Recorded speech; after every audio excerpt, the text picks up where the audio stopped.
Hello everyone, this is Chris from Year of Plenty. I'm back with another video on how to ferment and why to ferment. So here it is, I think it's day 5 or 6 of social distancing, and things in the refrigerator are starting to run a little slim, but we have these 4 little cucumbers that my wife Sabrina got to make something with. I think she used like 2 or 3 of them, and then we have like 4 left, and they're leftovers.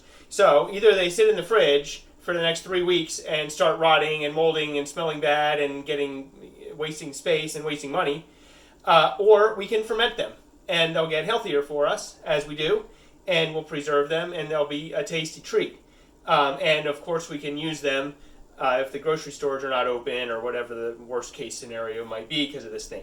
So I'm going to teach you how to ferment cucumbers, and this is just going to be a basic lesson. Most of the time you'd want to add some flavoring to them or something, but here we are. We've got 4 of them. We don't want them to go to waste.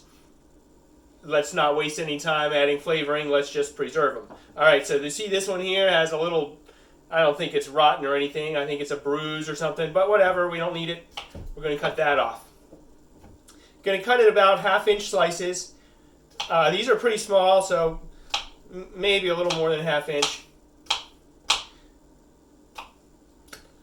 Okay, it's best, of course, if you know that these are leftover, it's best to ferment them right away. These are a couple days old, so they aren't going to taste as good. They might be a little bit mushy. But again, it's either that or they go to waste. So I'm going to teach you how to make them. So I'm cutting them about 1/2-inch slices. Any parts that look kind of bad, just cut those off and discard those. It's not worth it. Unless things get really bad, and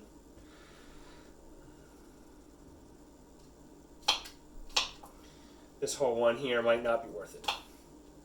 Alright, so I'm going to move this stuff out of the way so it's not in your way.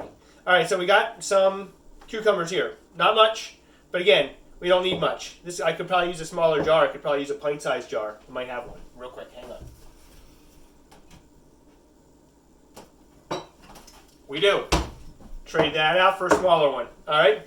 This is the nice thing about fermenting. Unlike canning or freezing or anything, you don't have to make a big batch of it to make it worthwhile. You don't have to get out fancy equipment or anything. So, in it goes.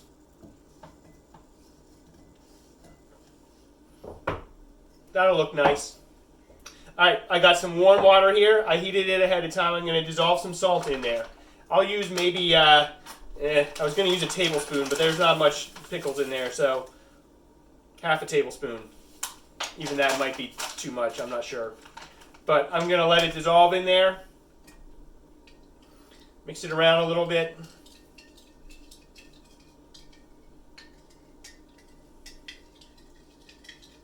You don't want to pour too much hot water in there. This isn't canning. This isn't a water bath canning thing. This water isn't really that hot. It's kind of lukewarm.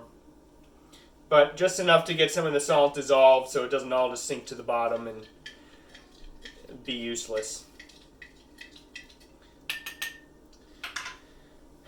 So I'm going to pour this in. Then I'm going to fill it up with cold water. Be right back.